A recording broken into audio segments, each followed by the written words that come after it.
7 de la mañana con 34 minutos, 7 con 34 minutos, en Punto Noticias de Radio Pichincha saludamos con nuestras primeras invitadas. Se trata de Geraldine Guerra, presidenta de la Fundación Aldea, y de Jairén Noriega, o Jairén Noriega, asambleísta. Con ellas vamos a abordar este tema que nos conmueve, que nos asombra, que nos asusta, que nos espanta, como es la violencia de género, la violencia contra la mujer, los casos de femicidio. Esto con ocasión del lamentable suceso que está viviendo la familia de María Belén Bernal, que no aparece, que entró a la Escuela Superior de Policía y no sabemos nada más del caso, que hay inconsistencias en el manejo investigativo de este proceso, que hay fallas de seguridad reconocidas por la propia policía. Geraldine, buenos días, bienvenida. Quisiera comenzar con usted. Hoy el ministro de Gobierno, lejos de reconocer la forma tan poco prolija como se ha tratado este caso, dice que la desilusión y la desesperanza no triunfarán, que hay que recuperar la confianza y seguridad. Misóginos y delincuentes no son la referencia policial, la mayoría es gente íntegra y apasionada. La depuración es un proceso de dignidad y transparencia que se realiza de manera permanente. Esto a raíz de las críticas que ha generado por la forma como actúa la policía, sobre todo en estos casos que tienen que ver con la muerte de mujeres. ¿Qué opinión le merece esta declaración que ha hecho el ministro Carrillo en las últimas horas, después de que ayer reconoció que hubo una falla en la falla de seguridad de la Escuela Superior de Policía, donde desapareció María Belén Bernal, esta abogada de apenas 34 años? Le saludamos Washington Yepes, quien le habla, Licenia Espinel. Buenos días, Geraldine, bienvenida. Buenos días con todos y todas. ¿Dónde está María Belén Bernal? Eso le preguntamos al Estado, eso le preguntamos al ministro Carrillo, eso le respondemos. Queremos de vuelta a María Belén Bernal. Ya, inmediatamente, nos declaramos desde hoy en vigilia y alerta permanente. Todas somos María Belén y junto a su madre alzamos la voz. Y al ministro Carrillo también le decimos, queremos justicia también, porque hoy también somos Dayana Ortega, quien fue encontrada ayer sin vida y cuyo principal sospechoso es su padre. Tenía 8 meses de embarazo. Queremos justicia, el debido proceso, ningún pretexto para que los femicidas y agresores queden en prisión, ningún pretexto para que los femicidas y violadores sigan siendo encubridos, sigan encubiertos, sigan siendo justificados por múltiples razones. Queremos justicia, justicia rápida, inmediatamente y ya. Hoy todas somos María Belén. Y sería bueno, entonces, le pido en este caso a Jairén Noriega, no sé si estoy hablando con Jairén o con Geraldine. Soy Geraldina Guerra, yo y Y a Jairén le quiero pedir que hagamos un análisis y un recuento, porque es bueno poner el contexto, mi querida amiga, respecto de la situación de la violencia en contra de la mujer. Lo vivimos a diario, lo vivimos todos los días, los ecuatorianos y ecuatorianas, pero es bueno decirlo, es bueno remarcarlo, porque estos hechos no dejan de suceder, no dejan de pasar y golpean a la sociedad ecuatoriana. Sí, bueno, muy buenos días. Hoy estamos a día 5 de la desaparición de María Belén, desde el día que fue reportada como desaparecida.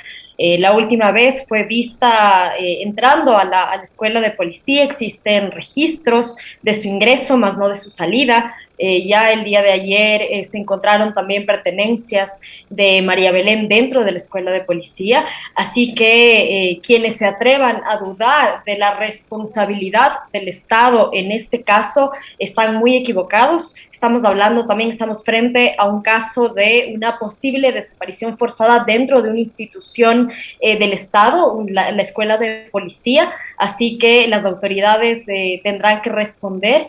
Seguimos buscando a María Belén y, como decía Geraldine, ya nos mantenemos en vigilia permanente hasta que María Belén aparezca viva y pueda abrazar a sus familiares, ¿no?, que con tanta desesperación le están buscando, su madre, su hijo. Lastimosamente, el caso de María Belén no es el único caso. Geraldine, sí, más adelante, en unas horas, va a presentar un informe muy importante, todos los esfuerzos de sociedad civil que el Estado no es capaz de asumir. Las mujeres organizadas lo hacen de forma bastante eficiente y oportuna, pero sí decir que ya en lo que llevamos de este año, en agosto, Ya es el año más violento para las mujeres y eso que faltan varios meses por delante, ¿no? El 2021 ya había sido el año más violento contra nosotras con 200 femicidios que se contabilizaron. Sin embargo, a día de hoy se llevan aproximadamente 245, lo cual ya hace en este año el año más violento, ¿no? Pero estas cifras de violencia y de muerte para las mujeres tiene un correlato, y el correlato es el abandono del Estado y la ineficiencia al momento de prevenir la violencia y al momento de erradicar la violencia en nuestra contra. Por poner solamente un ejemplo de aquel correlato, y es que en lo que va del año solamente se han ejecutado el 5% de los recursos que están destinados para la prevención y erradicación de la violencia de género. Esto es una vergüenza en un país donde a diario cada 48 horas una mujer está siendo asesinada producto de la violencia machista.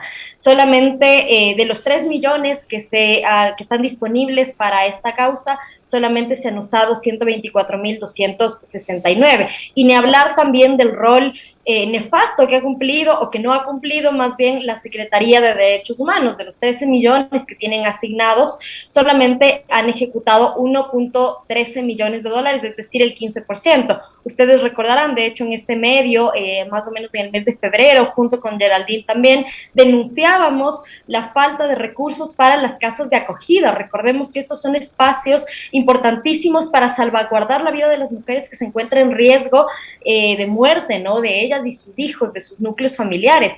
Y a pesar de que se redujo el presupuesto para estos espacios, la Secretaría de Derechos Humanos sigue teniendo millones que no son ejecutados. Entonces, hablemos también de este caso puntual, tomemos este caso puntual de María Belén para poder hablar de un fenómeno más estructural y de unos problemas, digamos, que trascienden un caso puntual y que se convierten lastimosamente en una cotidianidad, ¿no? La violencia hacia las mujeres en este país.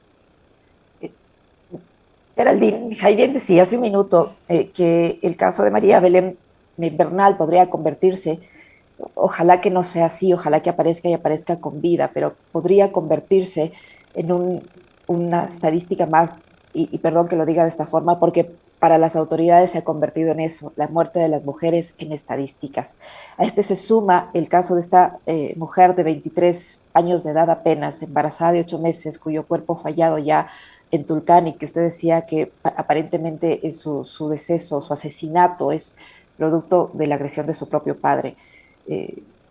Pensábamos que el año pasado se iba a enfrentar esta situación de mejor manera, pero las cifras dicen todo lo contrario. Ustedes van a presentar en las próximas horas nuevamente el mapa de femicidios, estas estadísticas que nos desangran, estas estadísticas que nos conmueven profundamente porque muestran la poca importancia que se da a la vida de la mujer en el Ecuador. Cuéntenos, por favor, cómo están ahora los asesinatos de mujeres, por qué han crecido, por qué no se pueden enfrentar, cuáles son las cifras y en qué provincia se concentra más este problema. Sí, hoy día en pocas horas vamos a presentar y lanzar el nuevo mapa de femicidios con cifras hasta el 3 de septiembre, que debo decir que ya las cifras quedan en caducidad, porque ya para el 16 han habido varios casos más. Hasta el 3 de septiembre hemos mapeado 206 víctimas de femicidio en el país, incluidas 6 transfemicidios y 115 femicidios por delincuencia organizada. Las provincias con mayor índice de este delito: Guayas, Esmeraldas, Manabí, Los Ríos. Le siguen Pichincha, Santo Domingo, Azuay, Cañar y El Oro. Es decir, estamos en casi todas las provincias con una alerta roja por los femicidios. Este año, cada 28 horas, una mujer ha sido asesinada por la violencia femicida. Quiere decir que cada que pasa un día y unas horitas más, una mujer es víctima de femicidio. Por lo menos 144 niños y niñas han quedado en la orfandad.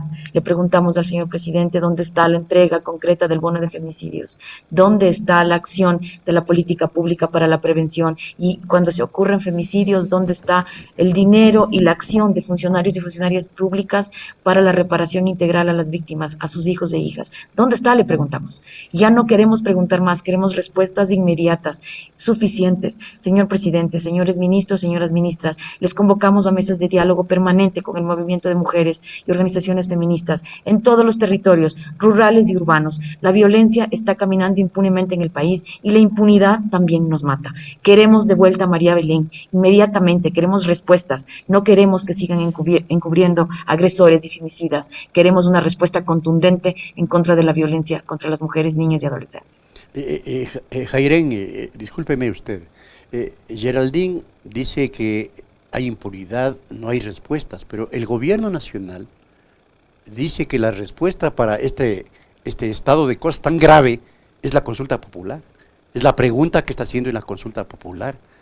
Cuando sabemos, todos los ecuatorianos nos damos cuenta, porque no somos tontos, que el problema es estructural, que tiene unas bases pero tremendas estructuralmente en un sistema absolutamente injusto, ¿no?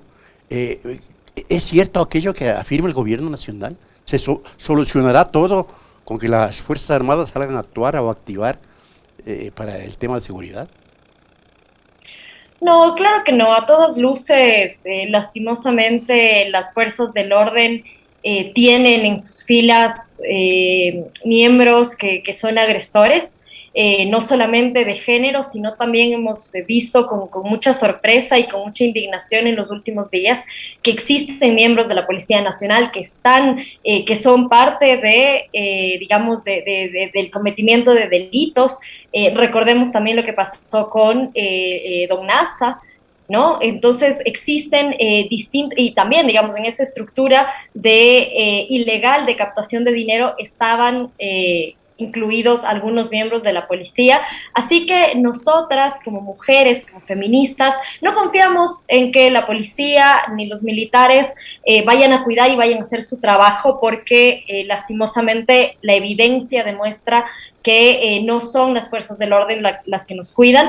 Además también recordemos que digamos, no solo que existen agresores dentro de sus filas, sino que también, incluso si no lo hubieran, no se ha tomado con seriedad procesos de capacitación en prevención y erradicación de la violencia de género para la policía. De hecho, no existen tampoco unidades judiciales suficientes que puedan dar respuesta con celeridad, con la rapidez que necesitamos para que no exista más bien impunidad en este tipo de casos, ¿no? Entonces vemos un gobierno nacional no solamente desconectado de la realidad que vive el país, de los problemas y las necesidades que enfrentamos en el cotidiano, sino que además es un gobierno nacional que insulta la vida de las mujeres. Las declaraciones de ayer del ministro Carrillo demuestran eso, ¿no? Un profundo desprecio por la vida de las mujeres, por la vida de nuestra compañera María Belén Bernal. Él hablaba de un error humano, ¿no? De irracional, pero humano, ante la desaparición forzada de una mujer. Entonces, frente, digamos, a una persona que piense eso de la violencia machista, no podemos esperar mucho y no podemos confiar que sea este gobierno el que va a prevenir y erradicar la violencia de género, ¿no? En ese sentido, yo estoy convencida de que otras instituciones del Estado, como por ejemplo la Asamblea Nacional, tiene que también tomar a cargo la responsabilidad en la prevención y erradicación de la violencia de género, ¿no? En esa línea, yo estoy abocada a generar un espacio de fiscalización, de control político respecto de la baja ejecución que existe de espacios como la Secretaría de Derechos Humanos. No es posible que las mujeres estemos muriendo por violencia femicida todos los días y que en la Secretaría de Derechos Humanos se guarden los millones de dólares y no se ejecute ese presupuesto. También tendrán que responder el ministro Carrillo respecto de por qué existen tantos fallos en el caso de María Belén, ¿no? Recién el día de ayer se ordena el cese de las actividades dentro de la escuela de policía para, digamos, que la investigación pueda tomar un curso mucho más eficiente. Sin embargo, han pasado 4 días que sabemos que en casos de desaparición las horas son valiosísimas para encontrar a las personas con vida y esas horas han sido quemadas, ¿no? Sabemos también el día de ayer el ministro Carrillo aceptó que existieron errores al no revisar el vehículo de el sospechoso cuando salió de la escuela de policía. Él dijo que existió una falla de seguridad, pero el ministro Carrillo no se da cuenta o no le importa que esas fallas de seguridad nos están costando vidas. Ahora mismo la vida de nuestra compañera, esperemos que no, María Belén Bernal. Y también ahí se cometió otro error. En palabras de la propia fiscal Diana Salazar, ella habló de que existía la disposición por parte de Fiscalía General del Estado para que haya un control y vigilancia del sospechoso y que la policía nunca había respondido. Esto dijo la fiscal general del Estado, así que por todas estas fallas tiene el ministro Carrillo y los responsables tendrán que dar la cara porque las vidas de las mujeres en este país importan. Son las 7 de la mañana con 49 minutos, Geraldine. Sobre el tema que está mencionando Jairén, la forma como se ha manejado este caso y cómo se manejan en realidad los casos de femicidio en el país, la forma como se investigan. Mire usted cómo se tiran la pelotita entre la fiscalía y la policía, que la fiscal que en su momento en la audiencia no consideraron elementos para pedir una medida cautelar en contra del principal sospechoso y lo dejaron ir. No había una orden de detención, la policía que tenía que hacer el seguimiento del sospechoso, resulta que a la propia policía, un elemento de su institución, se le pierde el rastro en sus propias narices. En fin, el presidente de la República, que se pronuncia varios días después de que este suceso comenzó a hacerse público, que no se pronuncia nunca cuando muere una mujer, se ha pronunciado en las últimas horas ofreciendo supuestamente hacer una investigación exhaustiva, incluso proponiendo una recompensa para quienes brinden información en este caso. ¿Hasta qué punto la forma como se investigan, el tratamiento a nivel policial, a nivel judicial de los casos de las muertes violentas de las mujeres contribuyen a la impunidad que estamos viviendo ahora? De hecho, la impunidad que también nos mata es responsabilidad justo de ese sistema de justicia, de un sistema de protección y seguridad que no funciona para las mujeres. Preguntamos, ¿para quién funciona? Para las mujeres, niñas y adolescentes en este país no funciona y no se activa. Mujeres baleadas más de 10 veces, violadas y tiradas en zanjas, niñas lanzadas a ríos y asesinadas por sus propios padres, mujeres golpeadas, apuñaladas y envenenadas en todos los territorios urbanos y rurales. ¿Dónde está la respuesta? ¿Dónde está ese sistema de protección integral que manda la ley? ¿Dónde está el dinero para aplicar la aplicación de la ley? Señor presidente, necesitamos recursos suficientes para aplicar la ley en los territorios. Tenemos ley. Queremos que esa ley se active y esa ley solo se activa con una voluntad política que se exprese en la entrega de recursos. Sistema de justicia es el principal responsable de esa impunidad que nos mata. Esos primeros momentos, tanto de la desaparición, cuando desaparecen a las mujeres o a las niñas o a las adolescentes, ese primer momento cuando están en la escena del crimen, del hecho violento, del hecho femicida, las instancias competentes como DINASED, Fiscalía, Criminalística, Medicina Legal, esos momentos son los momentos fundamentales para evitar la impunidad y para enviar un mensaje contundente de justicia y reparación. Pero al contrario de eso se manda un mensaje de impunidad, no se recaban las pericias, hay errores y una institución se manda la pelota a la otra institución. Es como una suerte de ping-pong, como que las mujeres y la vida de las mujeres no vale, pero sí valemos y aquí estamos, señor presidente, aquí estamos sistema de justicia, aquí estamos sistema judicial y de protección, aquí estamos Policía Nacional, diciendo nuestras vidas importan, nos importan. Hoy todas somos María Belén,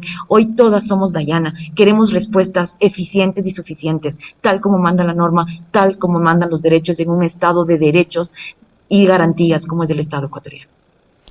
Asambleísta, el tema de la violencia contra la mujer, sabemos, es un problema endémico de las sociedades y lo ha sido a lo largo de la historia, pero ¿acaso en los actuales momentos, en la actual coyuntura, se vive una situación extremadamente crítica? ¿No es cierto?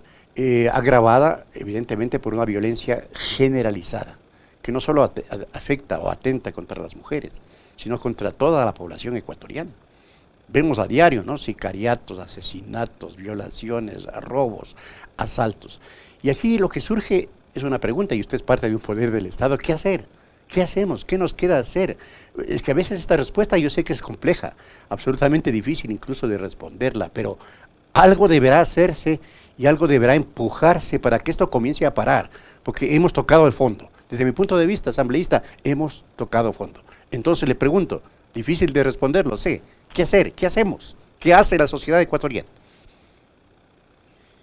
Sí, bueno, es claro que no queremos ni una muerta más, no queremos ni una sola desaparecida más, no queremos ni una sola mujer, niña, adolescente víctima de violación, de violencia, y en ese sentido trabajar en la prevención es fundamental. Existe una ley para prevenir y erradicar la violencia de género.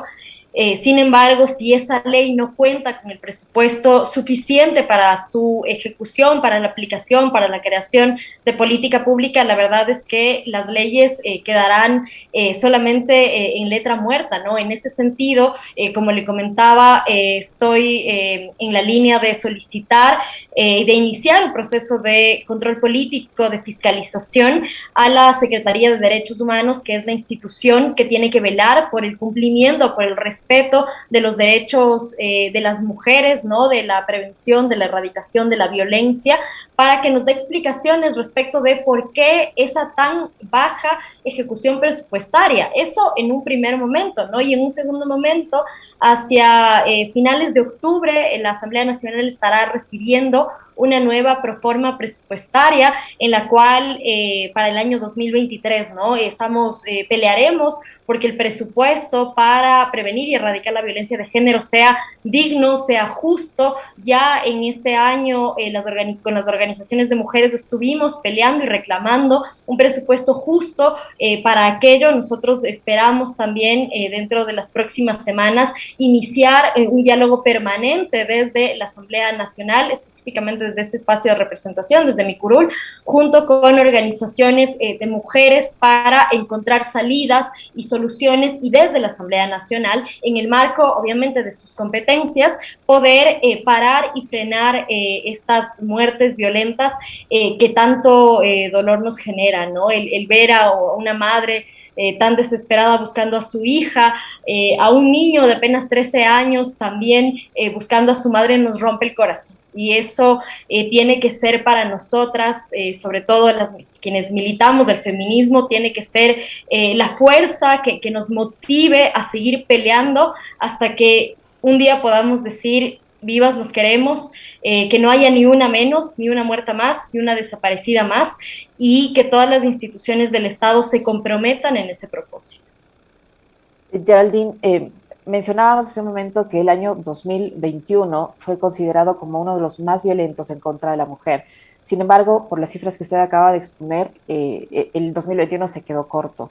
¿Cuánto se han incrementado los niveles de violencia contra la mujer en lo que va del presente año, del 2022? Este se convertirá entonces en un año aún más violento que el 2021. Por un lado, cuéntenos al respecto, y por otro, ¿qué decir frente a aquellos sectores que intentan convertir la defensa de la vida de la mujer, de todas las mujeres, no solo del caso de María Belén o de la joven Dayana que murió en Tulcán con un embarazo de 8 meses, sino de la lucha por la defensa de la vida de la mujer en un tema político, en un tema lamentablemente que quieren hacerlo ver como de correístas y anticorreístas, cuando lo que se trata es de defender la vida de la mujer sin banderas políticas, cuando se trata es de defender eso, la vida.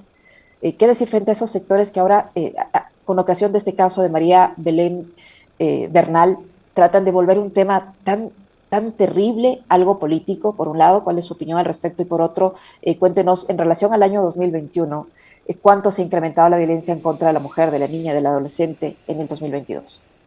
En el año 2021 lo habíamos declarado como el año más violento desde el 2014, en que se tipificó el femicidio, porque en el 2021 hubo 197 casos hasta el 31 de diciembre.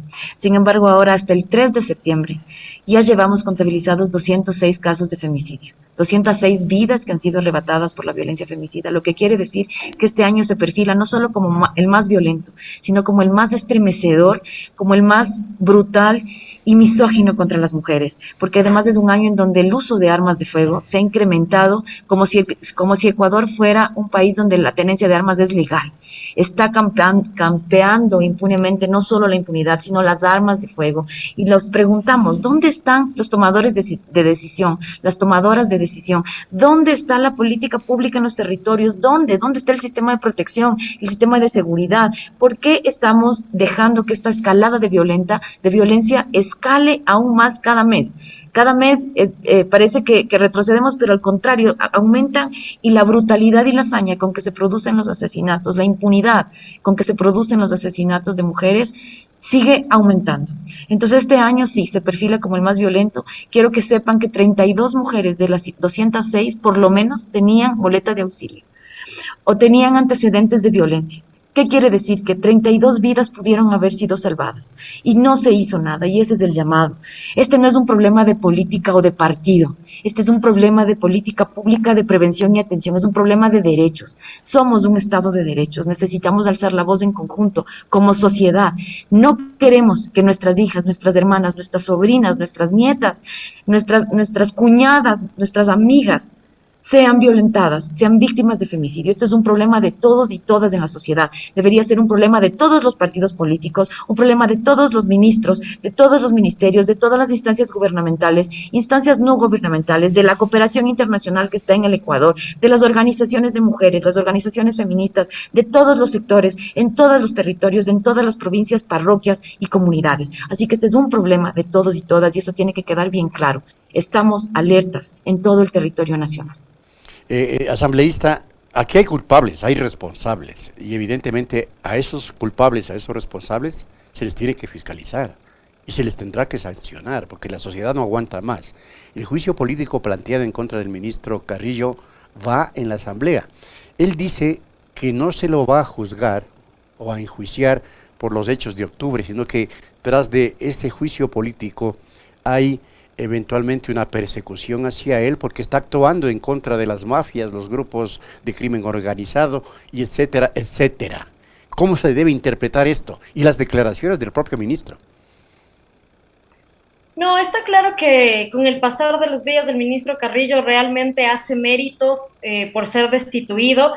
No solamente ha mostrado las cifras de violencia que se incrementan en este país, da cuenta de que esa cartera de Estado y quien está a la cabeza es incapaz de hacer bien su trabajo. Estamos hablando también de que en el país hemos vivido, ya estamos próximos a cumplir un año desde la primera masacre, una de las más violentas, una masacre penitenciaria en la penitenciaría del Litoral, y tampoco hicieron nada. A partir de esa primera masacre se pudieron haber evitado las siguientes y no se hizo absolutamente nada.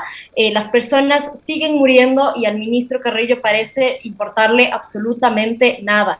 Sumado a eso, sus declaraciones insultantes en contra de la vida de las mujeres violentadas, desaparecidas el día de ayer, la inoperancia para poder cuidar la vida no solo de las mujeres, sino de todos los ecuatorianos y las ecuatorianas, tendrá que tener una sanción, tendrá que pasar por un proceso de control político. Como usted mencionaba, hay ya una solicitud en curso dentro de la Asamblea Nacional, y la verdad es que yo espero que todos mis colegas, todas las bancadas, seamos conscientes de que la inoperancia y la incapacidad del ministro Carrillo nos está costando vidas y que es algo que no podemos seguir permitiendo, ¿no? El presidente Guillermo Lasso también hace algunas semanas mandó casi que una amenaza, ¿no? Diciendo que si se meten con Carrillo, entonces que nos atengamos a las consecuencias, más o menos ese era el mensaje, y decirle al presidente Lasso que respete la independencia de poderes, que respete los procesos de control político, de fiscalización,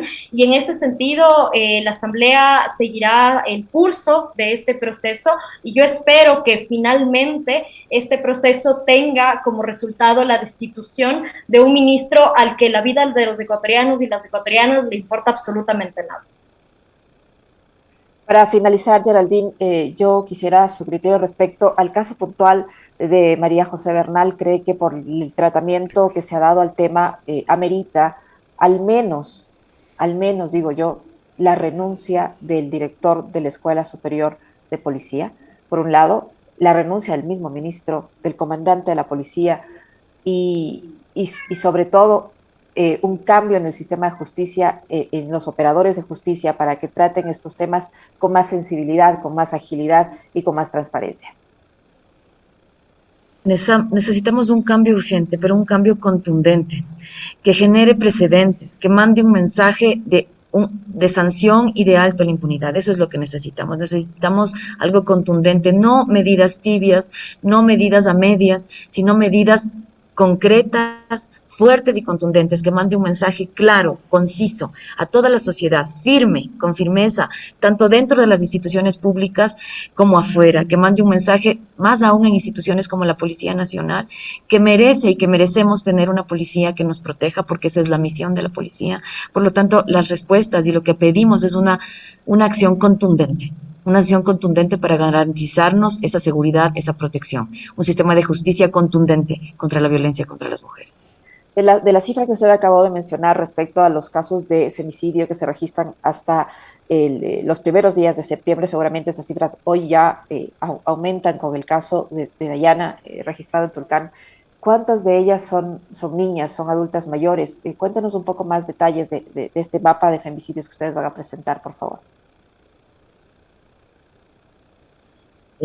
Sí, este año ha habido un incremento y unas nuevas condiciones en los femicidios y, por ejemplo, hay muchas niñas asesinadas por sus propios padres en lo que le hemos ya denominado como sociedad civil el femicidio con violencia vicaria. La violencia vicaria es cuando matan a miembros de la familia para hacerle daño a la pareja. Recordarán ustedes a principios de este año en Tulcán el agresor o el femicida que mató a su hija, a su cuñada y a su suegra. Recordarán el padre en Imbabura que mandó matar a su hija para no pagar la pensión de alimentos, y recordarán el caso en Guaranda donde el padre lanzó a su niña menor de 1 año por el río. Eso se llama femicidio con violencia vicaria y lo vamos a nombrar así, aunque el Estado y la norma no lo diga, la sociedad civil lo decimos.